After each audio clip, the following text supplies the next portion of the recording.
สวัสดีทุกคนสำหรับคลิปนี้เนาะกวันจะพาน้องๆเนาะมาวิเคราะห์โจทย์ข้อที่4เด้อทุกคนของหัวบทสอบสิ่งนักเรียนเก่งเนาะวิชาฟิสิกส์ศาสตร์ชั้นม .7 เนาะทุกคนขั้นนครหลวงเวียงจันทร์ในโชคปี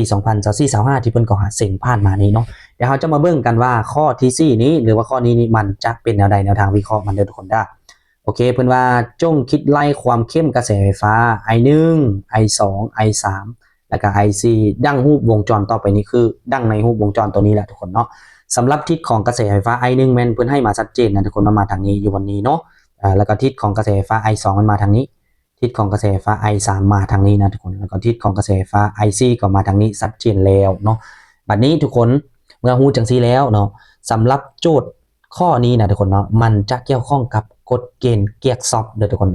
เนาะซึ่งไอ้กฎเกณฑ์เกียร์ซอบนี้มันเป็นภาคของกระแสไฟฟ้ากงเนาะซึ่งเนื้อในบทเรียนของมันนะทุกคนมันจะอยู่ในวิชาฟิสิกส์ชั้นม .6 อันนี้ให้น้องๆจื้อเอาไว้เนาะทีนี้ต่อไปเด้อครูวันจะพาน้องๆเนาะมาหมายว่าไอ้ตัวเลขที่เพิ่นให้มาอยู่ในนี้เนาะมันมีสัญลักษณ์แนวใดนะทุกคนเดี๋ยวเราเริ่มจากสายนี้เลยเนาะที่มีความต้าน3โอห์มนี่นะทุกคนเนาะซึ่งตัวนี้เราจะให้เป็น R1 เนาะแล้วก็สายตัวนี้มีความต้าน12โอห์มเนี่ยเราจะให้เป็น R2 แล้วกับตัวนี้ทุกคนที่มีความต้าน3โอห์มตัวนี้เราก็จะให้เป็น R3 นะแล้วก็สุดท้ายเนาะตัว10โอห์มตัวนี้สำหรับความต้านมันเราจะให้เป็น RC นะทุกคนตัวนี้นะ RC เนาะมาเบิ่งต่อทีนี้เพื่อนให้บอกไฟฟ้ามาเนาะทุกคนอยู่ในสายนี้มีแห่งเคลื่อนเป็น6โวลต์เนาะฉะนั้น6โวลต์ตัวนี้เราจะให้เป็นแห่งเคลื่อน E1 นะทุกคนนะเคลื่อน E1 เนาะแล้วก็ในสายตัวนี้เนาะมีอยู่ในบ่อไฟฟ้านี่มีแห่งเคลื่อนเป็น6โวลต์เช่นเดียวกันตัวนี้เราก็จะให้เป็น E2 นะทุกคนประมาณนี้เลยเนาะแล้วก็จุดนี้นะทุกคนนะวันจะหมายเป็นจุด A เนาะแล้วก็จุดนี้จะหมายเป็นจุด B เนาะประมาณนี้เด้อนี่เป็นจุด A อันนี้เป็นจุด B นั่นเองเนาะบัดนี้ทุกคนเมื่อเฮาฮู้เนาะหรือว่าสัญลักษณ์ต่างๆของมันนี่นะเนาะแล้วก็ว่ามันเท่าใดแล้วอยู่ในนี้นะบัดนี้ขวัญจะพาน้องๆมากำหนดสิ่งที่ฮู้กันนะทุกคนมาเบิ่งเลยเนาะบัดนี้สิ่งที่ฮู้นะสิ่งที่ฮู้เนาะมาเบิ่งเลยทุกคนเนาะเพิ่นให้มานี่มันมีอย่างแน่มี R1 เป็นบ่กับ R3 นี่เท่ากันเลยเป็น3โอห์มเป็นบ่นี่กูวันก็จะเขียนเลยนะว่า R1 เนาะเท่ากับ R3 เท่ากับ3โอห์มนะทุกคนแล้วก็ในนี้เนาะมูลอีก R2 แม่น12โอห์มแล้วก็ R4 แม่น10โอห์มตามลำดับเนาะทุกคน R2 เท่ากับ12โอห์ม R4 วันนี้นะเท่ากับ10โอห์มเนาะทุกคนตัวนี้นี่เห็นปะกับประมาณนี้เนาะแล้วก็ต่อมาเรายังฮู้อย่างเรายังฮู้ว่าเฮ้ยค่าของแห่งเคลื่อนเนาะ E1 กับ E2 นี่เท่ากันเลยนะทุกคน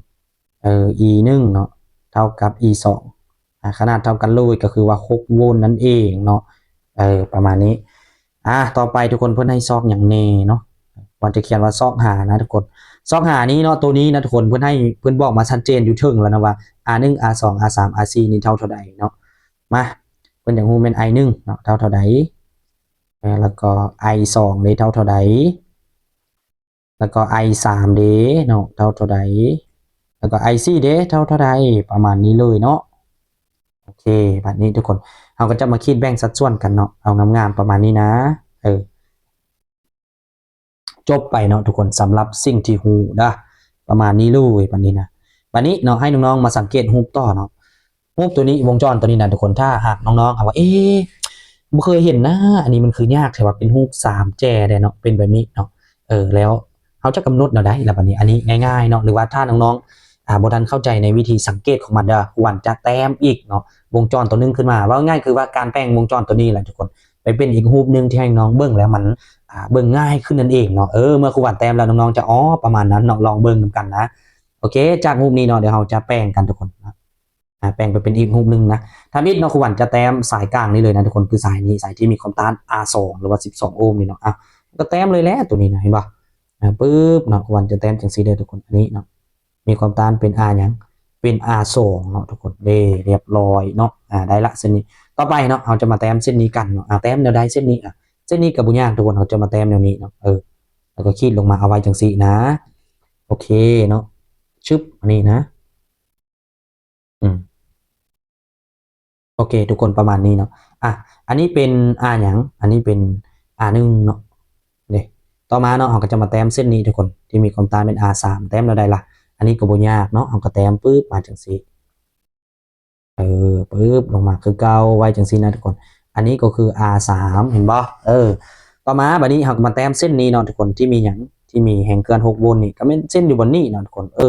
ตัวนี้นะประมาณนี้เนาะแต้มใส่งามๆเนาะทุกคนครูวันอาจจะแต้มบ่งามเลยทุกคนเด้อแต่ว่าให้น้องๆเข้าใจเนาะตัวนี้ก็ E1 เนาะต่อมาเราก็มาแต้มเส้นนี้ทุกคนที่มีแห่งเกิน E2 นี่เนาะบอกไฟฟ้าของมันนะเราก็มาแต้มใส่นี่เห็นบ่มันก็บ่ได้ยากหยังเลยเนาะโอเค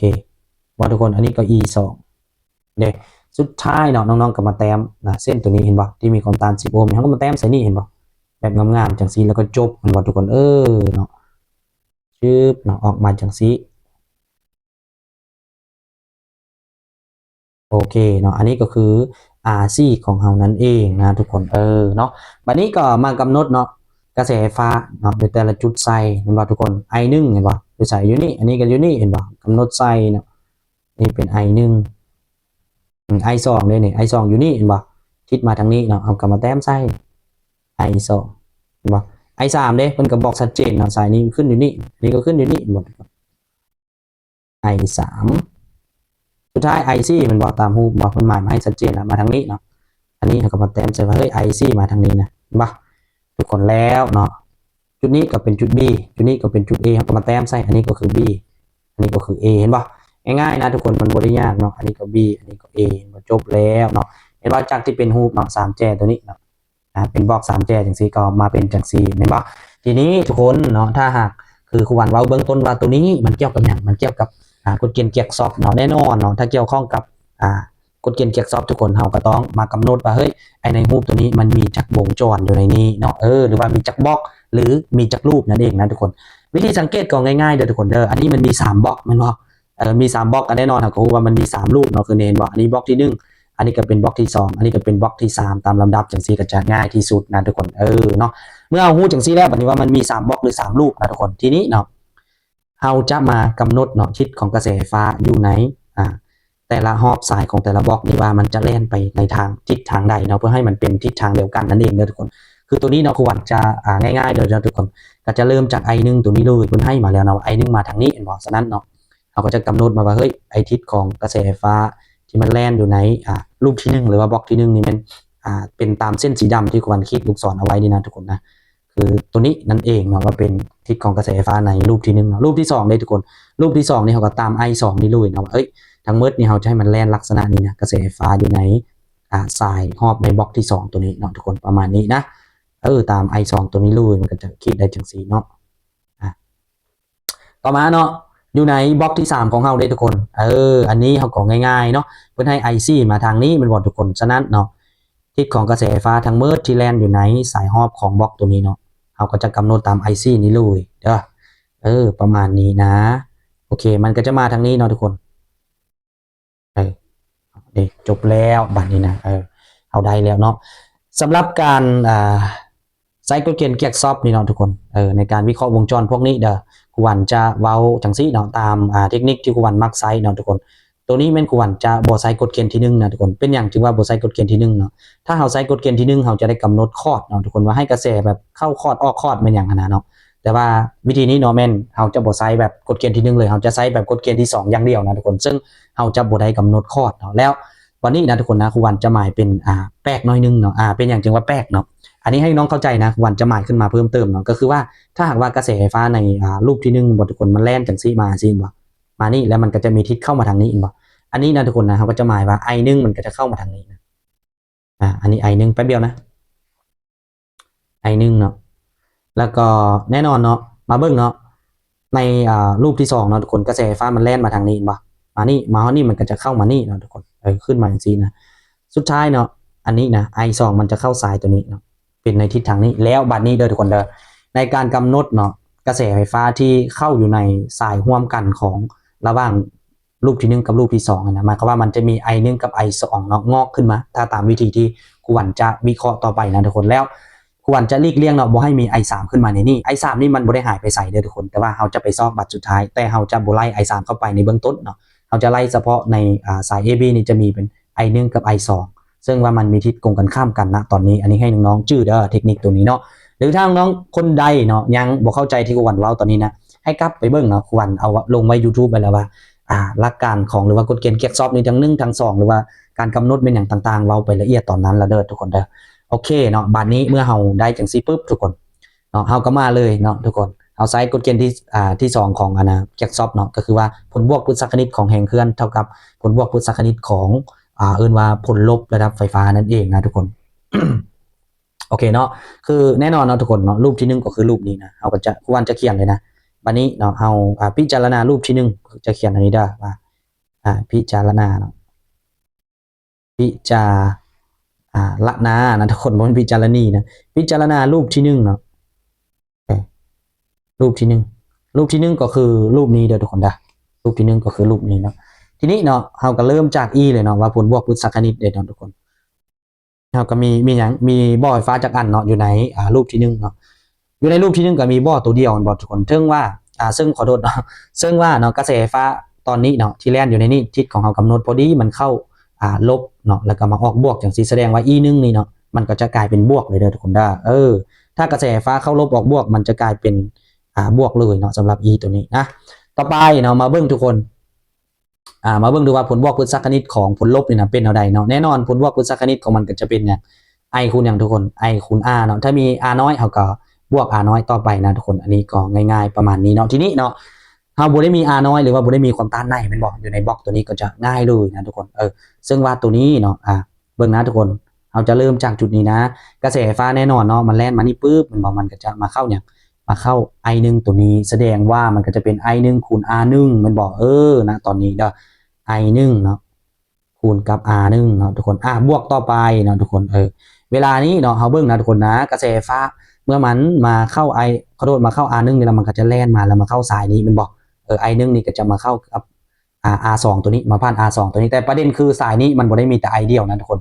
มันมี i 2นำแต่เฮาบ่ต้องห่วงนะทุกคนณตอนนี้เนาะให้น้องๆเฮ็ดจังซี่นะถ้าหากว่าเฮาวิเคราะห์วงจรรูปที่1เนาะแล้วเฮาหากเห็นว่าสายนี้มี2กระแสไฟฟ้าแบบนี้ให้สังเกตทิศของมันเลยเนาะว่าเฮ้ยมันมีทิศตรงกันข้ามกันจังซี่ให้เอาลบกันแต่ว่าถ้าเฮาวิเคราะห์เนาะหรือว่าพิจารณารูปที่1เฮาจะเอา i 1ลบ i 2เลยเด้อทุกคนแต่ถ้ามีทิศเดียวกันเฮาก็เอาบวกกันไปบ่มีปัญหานะแสดงว่าเนาะในสายนี้ในสาย AB นี่นะทุกคนเนาะ i 1ของเฮานี้เนาะมันก็จะบวกให้กับขอโทษเนาะลบให้กับ i 2เพราะมันมีทิศตรงกันข้ามกันเด้อคูณให้กับ r 2เนาะทุกคน r 2ตัวนี้เด้เห็นบ่ทุกคนเด้เนาะประมาณนี้เลยเนาะสำหรับรูปที่1บัดนี้ถ้าเอาแทนค่าเข้าไปนะทุกคนเราก็จะเขียนได้อย่างเราก็จะสามารถเขียนได้ว่าเนาะ e 1เป็นเท่าใด6แม่นบ่เท่าไป i 1เป็นเท่าใดทุกคนบ่แม่น i 1 r 1เท่าใด r 1เป็น3แม่นบ่จะเป็น3 i 1เนาะบวกเข้าไปทุกคนตัวนี้ก็จะกลายเป็นอย่าง i 1เนาะลบให้กับ i 2เห็นบ่คูณให้กับ r 2แม่นเท่าใดทุกคน r 2แม่น12เนาะเพิ่นให้มาแล้วเห็นบ่ชัดเจนแล้วนี่จังซี่นะทีนี้เนาะบัดนี้ไอ้12นี่เนาะเฮาก็เอาคูณเข้าหา i 2แล้วก็ i 1อยู่ในวงเล็บนี่เนาะทั้งหมดทั้งมวลนะทุกคนถ้าเอาคูณเข้าไปแล้วตัวนี้มันจะกลายเป็นหยังมันจะกลายเป็น15เนาะ15 i 1นะทุกคนลบกับหยังลบกับ12 i 2เนาะเท่ากับ6นั่นเองตัวนี้เอาหมายเป็นสมผลที่1เอาไว้เนาะทุกคนอันนี้น้องๆบ่ต้องงงนะว่าเฮ้ยเป็น15ได้จังไดเนาะเพราะว่าเฮาคูณตัวนี้เข้าไปบ่12คูณ i ก็เป็น 12i เนาะทุกคนทีนี้มันเอามาบวกกับ3ขอโทษเนาะเอาคืนนะทุกคนนะตัวนี้เนาะเฮาคูณ12นี้เข้าหา i 1ตัวนี้มันก็จะเป็น12i 1แล้วเฮาก็เอามาบวกให้กับ3i 1ก็กลายเป็น15เนาะสำหรับ i 2ก็คูณเข้าไปปกติเนาะเอา12คูณเข้าไปก็จะเป็นมันมีลบกับเป็นลบเนาะ12 i 2ประมาณนี้นะทุกคนนะออกมาแล้วเนาะบัดนี้เมื่อได้จังซี่แล้วเฮาก็มาเฮ็ดหยังต่อเฮาก็มาพิจารณาต่อเนาะทุกคนพิจารณาเนาะพิจารณาอย่างบัดนี้รูปที่2เนาะทุกคนรูปที่2เฮาก็เฮ็ดแบบเดิมเนาะรูปที่2อยู่ไสเนี่ยรูปที่2อยู่นี่เนาะรูปที่2อยู่นี่นะอย่าลืมเนาะลูกศรสีดำนี่แม่นบ่งบอกถึงว่าทิศของกระแสไฟฟ้าที่มันแล่นอยู่ในสายฮอบของรูปที่2หรือว่าบล็อกที่2นี่นะทุกคนทีนี้เฮามาเบิ่งนะทุกคนนะครูวันจะเริ่มจากหยังเริ่มจากบ่อไฟฟ้าที่มีแห่งเคลื่อนให้บ่ทุกคนฉะนั้นเมื่อกระแสไฟฟ้า i 2แล่นมาฮอดบ่อนแห่งเคลื่อนนี่นะตัวนี้เนาะมันจะเข้าบวกในบ่ทุกคนแล้วมาออกลบฉะนั้นถ้าเข้าบวกออกลบแสดงว่า e 2ตัวนี้จะเป็นลบเนาะทุกคนเด้อ e 2ตัวนี้จะเป็นลบฉะนั้นเราจะเขียนได้เลยว่าเฮ้ยลบ e 2ว่ะตัวนี้เนาะเท่าไปมาเบิ่งเนาะตอนนี้ทุกคนให้น้องๆมาเบิ่งจุดนี้นะเบิ่งจุดนี้เลยก็คือว่าอย่างก็คือว่าเนาะ กระแสไฟฟ้าของเฮาเนาะเมื่อมันแล่นอยู่นี่เนาะแล่นมาเข้าตัวนี้แล้วเนาะทุกคนแล้วมันก็แล่นมานี่เป็นบ่ปึ๊บแล่นมานี่เมื่อแล่นมานี่แสดงว่า I2 เฮามาเข้าสายห่วมตัวนี้สาย AB นี่แน่นอนเนาะ I2 มันก็มาผ่าน R2 ตัวนี้เนาะแต่ประเด็นสำคัญสายนี้เป็นอะไรมันก็มี2 I มีทั้ง I2 และ I1 แต่ทิศตรงกันข้ามเนาะแต่ว่าตอนนี้เฮาวิเคราะห์ในวงจรลูปที่2เฮาก็จะเอา I2 มาลบให้กับ I1 นะทุกคนเนาะมาเขียนเลยตัวนี้เป็นเนาะเปิดวงเล็บเลยเป็น I2 ลบ I1 เป็นอย่างจึงลบเพราะทิศตรงกันข้ามนะทุกคนเป็นอย่างต้องเอา I2 ลบ I1 เพราะเฮาวิเคราะห์วงจรลูปที่2นะตัวนี้คูณให้กับ R2 แม่นบ่แล้วก็บวกต่อไปนะบวกให้กับอย่างทุกคนเนาะกระแสไฟฟ้าเมื่อมัน I2 นี่มันแล่นมานี่ปุ๊บผ่านสาย AB นี่มานี่แหละมันก็มาเข้าอย่างมันก็มาเข้า R3 นั่นเองฉะนั้นจึงบวกให้กับอย่างบวกให้กับ I2 คูณ R3 เห็นบอทุกคนบัดนี้เขาก็แทนค่าเข้าไปปกติเนาะตัวนี้ก็จะกลายเป็นลบ6มันบอกเท่ากับI2 คือ9นะทุกคนลบให้กับ I1 เนาะปิดวงเล็บเนาะคูณให้ R2 เท่าใด R2 เป็น12มันบอกบวกให้กับ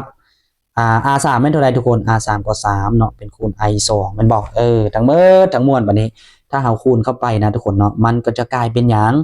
มันก็จะกลายเป็นลบอย่างทุกคนตัวนี้เนาะเราจะเป็นตัวนี้เด้ออันนี้เป็น12เนาะคูณให้กับ I1 เนาะทุกคนมันจะกลายเป็นลบ12เนาะลบ12 I1 เนาะตัวนี้ถ้าเอาคูณเข้ามานี่มันก็จะกลายเป็นอย่างเป็นบวกให้กับ12 I2 เนาะบวกให้กับ12 I2 เนาะตัวนี้ก็บวกให้กับ3 I2 นะทุกคน3 I2 เนาะเท่ากับอย่างเท่ากับลบ6เนาะคือเก่าเนาะประมาณนี้นะแล้วสุดท้ายเนาะทุกคนถ้าเราเอาตัวที่เป็น I2 นี้เนาะมาบวกกันนะทุกคนมันก็จะกลายเป็นอย่างตัวนี้เนาะจะเท่ากับลบ12 I1 เนาะบวกกับ15 I2 นะทุกคนก็เท่ากับลบ6เนาะอันนี้ก็จะกลายเป็นอันนี้เท่าลบ6นะทุกคนโมเมนต์เท่าบวก6เท่าลบ6อันนี้ก็จะกลายเป็นสมผลที่2เห็นปะประมาณนี้เลยเนาะนะได้แล้วบัดนี้ทุกคนต่อไปเนาะต่อไปนะทุกคนเรากำมาวิเคราะห์เนาะในรูปที่3หรือว่าพิจารณารูปที่3เนาะโอเคเดี๋ยวกวนก็จะเขียนขึ้นมานะว่าพิจารณาเนาะพิจารณารูปที่3นะทุกคนรูปที่3ของเราก็มาเบิ่งเนาะทุกคนแต่ข้อนี้มันจะง่ายขึ้นไปทันทีนะทุกคนเมื่อเนาะสายที่มีกระแสไฟฟ้าแล่นร่วมกันอยู่นี่มันบ่มีความต้านขึ้นมาปุ๊บเนาะบ่มีความต้านใดๆขึ้นมาอยู่ในนี้ถือว่ามันง่ายแล้วเนาะมันมีแต่ความต้านอยู่สายที่เป็น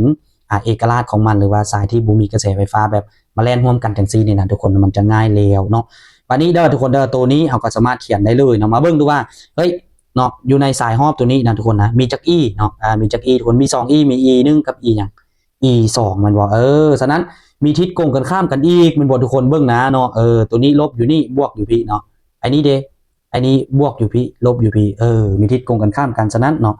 คำว่าผลบวกพืชคณิตของแห่งเคลื่อนเขาจะมีทิศตัวใดบวกก็จะบวกตัวใดลบก็จะลบเนาะทุกคนตัวนี้เราสามารถเขียนได้ว่า e 1ลบ e 2นะเท่าไปเนาะเท่าไปอย่างทุกคนเนี่ยในสายในฮอบสายนี้ก็มีแต่กระแสไฟฟ้าอย่างIC ของเฮาแลนตืดๆมาตามนี้เอ็นบอลมาเข้ากับ RC นี่ก็เท่ากับ IC คูณ RC นะทุกคนตัวนี้แบบงามๆเลยเนาะอันนี้เท่ากับ IC คูณยังคูณกับ RC เนาะถ้าเอาแทนค่าเข้าไปนะทุกคนเนาะตัวนี้ก็จะกลายเป็นยังเป็น6ลบ6เนาะเท่ากับยังเท่ากับRC ก็เป็น10เนาะทุกคน10 IC มันบอกเน่แสดงว่าทั้งมืดทั้งมวลตอนนี้เราสามารถเขียนได้ว่า10 IC เนาะเท่ากับ0อันนี้เป็นสมผลที่4ของเราเห็นบ่ทุกคนสวยๆแบบนี้เลยเนาะบ่แม่นสมผลที่4ขอโทษเนาะอันนี้เป็นสมผลที่3นะอันนี้เป็นสมผลที่3เนาะเด้เมื่อได้จังซี่แล้วทุกคนบัดนี้เฮาก็ง่ายแล้วเนาะมาถ้าบิดเนาะทุกคนเราจะไปซ่องหา IC จากสมผล3นี่เลยง่ายที่สุดเนาะบัดนี้มาเราจะจากเนาะจากสมผลนะสมผลที่4เนาะบ่แม่นสมผลที่4ขอโทษ สมผลที่3เนาะเฮาถอนเอาหยังเฮาถอนเอา IC แม่นบ่ทุกคนถอนเอา IC แม่นบ่มันก็จะเท่า0ส่วนหยังส่วน10แม่นบ่ทุกคนจากสมผลตัวนี้นะสมผล3นี่นะมันก็ออกหยังออก0เลยเห็นบ่ทุกคน0แอมแปร์เนาะแสดงว่า I หยัง IC ของเฮานี่เท่า0แอมแปร์ทันทีจบสำหรับ IC ง่ายๆแนวนี้เลยนะทุกคนเห็นบ่เนาะป่านนี้เนาะมันก็ยังเหลือแต่หยังเนาะยังเหลือแต่ สมผล1กับสมผล2ของเฮาที่เฮาเบิ่งว่าเฮ้ยอันนี้ก็เป็นเนาะสมผลขั้น1ที่มี2ตัวรับอันนี้ก็เป็นสมผลขั้น1ที่มี2ตัวรับฉะนั้นเนาะเฮาก็เอาสมผล1กับสมผล2นี้มาแก้เป็นระบบสมผลเนาะทุกคนเนาะที่เป็นสมผลขั้น1มี2ตัวรับแล้วก็ตัวรับของมันคือกันอีกเห็นบ่สมผลที่1ก็มี i1 i2 สมผลที่2ก็ i1 i2 ก็สวยๆเลยเนาะทุกคนบัดนี้นะทุกคนนะครูวันจะพาน้องๆแก้แบบคัดแทนเนาะครูวันจะเฮ็ดจังซี่นะทุกคนวันจะบอกว่าจากเนาะสมผล1นะทุกคนแบบคัดแทนจะเริ่มจากสมผล1ก่อนเนาะบัดนี้เฮาจากสมผล1จากสมผล1นี่เนาะแบบคัดแทนเฮาก็จะถอนเอาเลยเนาะทุกคนถอนเอา i1 เนาะเบิ่งดูสมผล1เฮาเป็นอะไรเห็นบ่ถอนเอา i1 เฮาก็จะย้ายตัวนี้ข้ามฟากไปก่อนจากลบเป็นบวกเนาะทุกคนสุดท้ายเนาะทั้งหมดทั้งมวลนะทุกคนถอน i1 มันก็จะกลายเป็นแบบนี้เนาะกลายเป็นเนาะ6บวกหยังบวกกับ12 i 2เห็นปะส่วนกับ15ได้ประมาณนี้นะทุกคนนะเนาะแล้วอันนี้เฮามาให้เป็นสมผล4เอาไว้เนาะทุกคนเนาะบัดนี้ไอ้สมผลที่4นี้เฮากำหนดว่ามันเป็นค่าของหยังค่าของ i 1แม่นบ่ฉะนั้นทุกคนเฮาก็เอาค่าของ i 1ในสมผลที่4นี่นะไปแทนใส่สมผลที่2เนาะไปแทนใส่2เนาะทีนี้หมายความว่าบอนใดสมผลที่2ตัวนี้นะทุกคนนะที่มันมี i 1เนาะเฮาก็เอาค่าตัวนี้ไปแทนใส่นั่นเองเนาะมาบัดนี้นะใส่ดูเป็นอะไรเนาะลบ12เนาะลบ12แล้วก็บอนนี้ i 1ก็จะเป็น6เนาะทุกคนบวกกับเท่าใด12 i 2ส่วนกับ15เนาะโอเคทุกคนแล้วก็บวกให้หยังบวกให้กับ15 i 2เนาะ15 i 2เท่ากับลบ6นั่นเองเนาะทุกคนบัดนี้ก็ง่ายๆเนาะเฮาก็เอา12นี่คูณเข้าไปในวงเล็บคูณเข้าให้6แล้วก็คูณเข้าให้กับ12ตัวนี้เนาะลบ12คูณกับ6นะทุกคนมันก็จะออกอยู่ลบ72เนาะลบ72เนาะแล้วก็ต่อไปเนาะลบตัวนี้เนาะคูณให้กับบวกตัวนี้ก็เป็นลบเนาะทุกคนจะเป็นลบ12คูณ12ก็144นะ144 i หยัง i 2เนาะโอเคเนาะแล้วก็ต่อมาเนาะเราก็จะเอา15นี้คูณให้กับ15ตัวนี้นะทุกคนเนาะโอเคบัดนี้เนาะเราก็จะบวกให้กับ15คูณ15แม่นออกอยู่225นะทุกคนเนาะเป็น i 2เนาะแล้วก็เอาหยังหมายความว่าเราคล้ายๆกับขึ้นพุทธกับบ่แม่นคล้ายๆแหละขึ้นพุทธร่วมมาเลยเนาะทุกคนแล้วหลังจากนั้นเนาะเราก็ย้ายตัวนี้ข้ามฟากจังหันเป็นคูณก็คือเอา15นี่มาคูณตัวนี้ประมาณนั้นเนาะก็คือว่า15คูณกับลบ6เนาะทุกคนมันก็จะออกลบ90นะออกลบ90เด้ประมาณนี้เนาะทีนี้ทุกคนเฮาก็จะเนาะหา i 2จากจุดนี้แหละเนาะง่ายๆเลยนะบัดนี้นะจากจุดนี้เนาะเฮาสามารถเขียนต่อได้นะทุกคนเนาะตัวที่เป็น i 2เนาะเฮาก็ไล่เข้ากันนะทุกคนเป็นลบ144 i 2บวกกับ225 i 2เนาะตัวนี้ก็จะยังเหลืออยู่81 i 2นะทุกคนยังเหลืออยู่81 i 2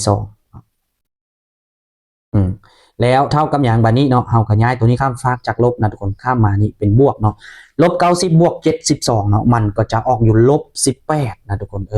เนาะลบ18เนาะสุดท้ายเฮาถอนเอาเลย i 2แบบสวยๆเด้ถอน i 2ปุ๊บทุกคนเนาะบาทนี้มันก็จะได้หยังก็จะได้ลบ18เนาะส่วนหยังส่วนกับ81เนาะน้องๆจะเห็นว่าเฮ้ยตอนนี้มันอย่างทุกคนมันออกเป็นค่าลบเนาะมันออกเป็นค่าลบมันว่าอันนี้นะน้องๆบ่ต้องสนใจเนาะ i 2นี่นะหรือว่า i ใดก็ย่านจะเป็นค่าลบบ่ต้องสนใจทุกคนเนาะหมายความว่าถ้าเฮาแก้ตามขั้นตอนเป็นอย่างต่างๆแล้วหมายความว่าขนาดของมันนี่ถูกต้องแล้วแต่ว่าทิศของ i 2นี่เนาะมันโกงกันข้ามกับตัวที่เฮากำหนดหรือว่าตัวที่เฮาสมมุติขึ้นมาในตอนนี้ถ้ามันติดลบนะทุกคนมันถูกแล้วเนาะตั้งแต่ว่าทิศของมันซื่อๆนะทุกคนให้เข้าใจง่ายๆจังซี่เนาะบัดนี้เนาะเฮาได้ค่าของหยังค่าของ i 2มาจังซี่แล้วทุกคนเฮาก็กราฟเอาค่าของ i 2ตัวนี้นี่นะ ลบ18เนาะส่วน81แอมแปร์นี่เอาไปแทนใส่กับสมผลที่ 4ที่เราวางไว้เป็นค่าของ I1 เมื่อกี้เห็นป่ะว่าได้มี I2 ตัวนี้เราก็เอาอันนี้ไปใส่แล้วเราก็จะได้ I1 มาแบบสวยๆเช่นกันนะทุกคนอันนี้ครูวันเขียนต่อเนาะว่าเราไปแทนใส่ยังแทนใส่เนาะC ทุกคนเนาะทีนี้เมื่อเราไปแทนใส่Cปุ๊บป่านนี้นะตัวนี้ก็จะกลายเป็น I1 เนาะ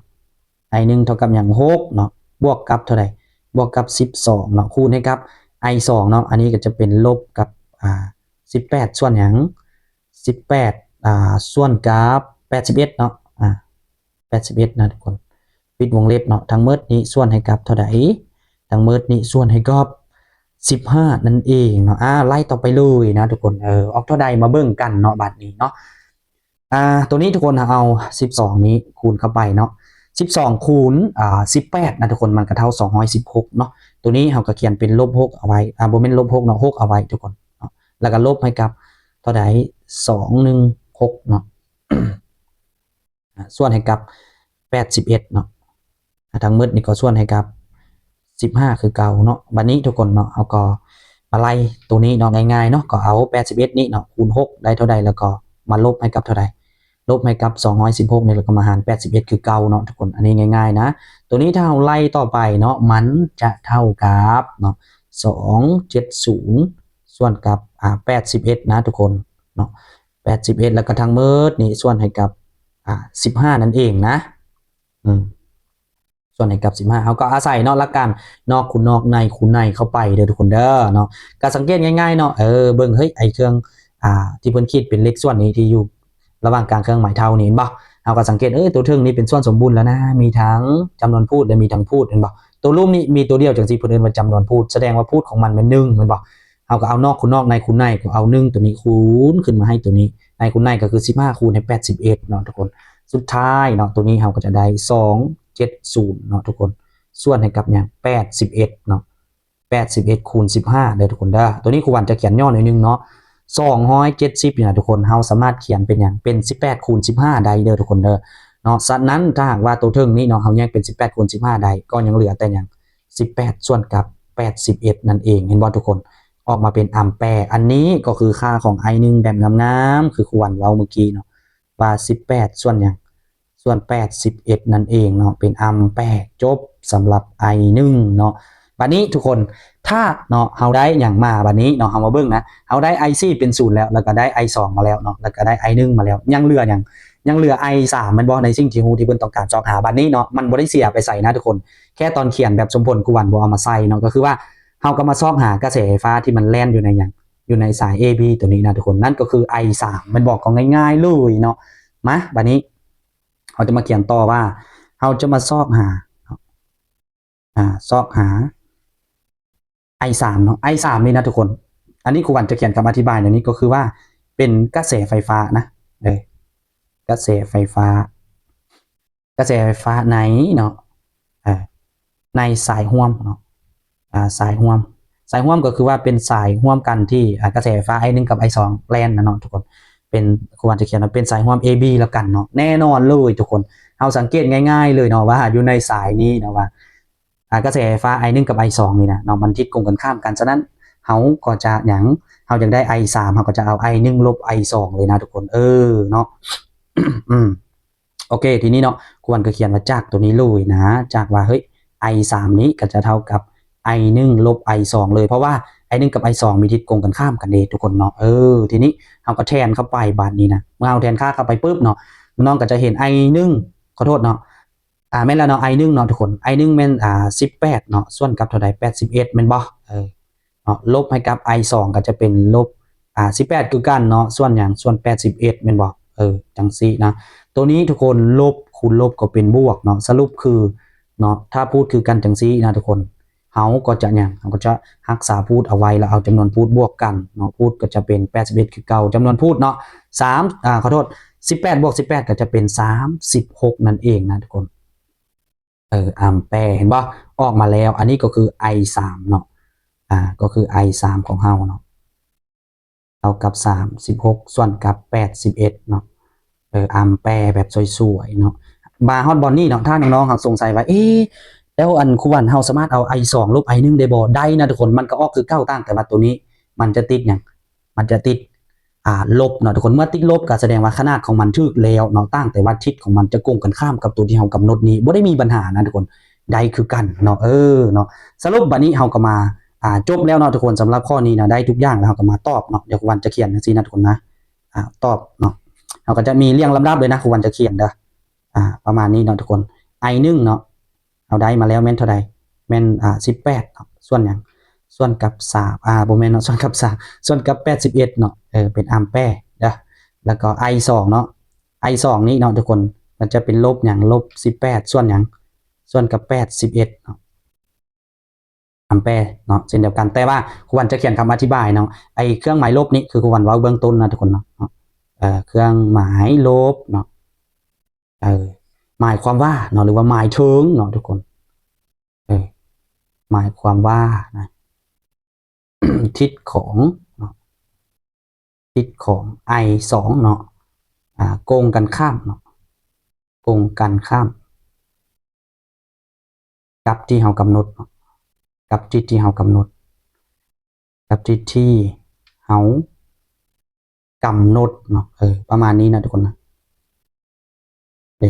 เนาะจังซี่แต่ว่าขนาดมันถูกต้องแล้วเนาะแล้วก็ i3 เนาะที่เฮาออกมาเมื่อกี้ก็จะเป็น36ส่วน81เนาะแอมแปร์เด้อแล้วก็สุดท้าย IC มันเท่าใดเฮาได้แต่แรกๆเลยก็คือ0แอมแปร์เนาะทุกคนเนาะอันนี้ถือว่าข้อนี้จบนะทุกคนนะเนาะประมาณนี้เลยบัดนี้ถ้าน้องๆอยากรู้ว่าไอ้เฮาแก้นี่ถูกแท้บ่ก็บ่ยากนะสามารถเอาค่าต่างๆตัวนี้เนาะไปแทนใส่กับสมผล1สมผล2เนาะสมผล3เบิ่งเลยทุกคนเนาะมันก็จะออกมาแบบตรงเป๊ะนะทุกคนเนาะสำหรับข้อนี้ก็จะยาวนิดนึงถ้าเป็นการอธิบายแบบนี้นะทุกคนแต่ว่าถ้าหากแก้จริงๆเนาะเอาแก้เองบ่ได้อธิบายมันก็ไวนะทุกคนมันก็แป๊บเดียวกันแล้วนะโอเคสำหรับคลิปนี้กับประมาณนี้นะทุกคนนะขอบใจเนาะ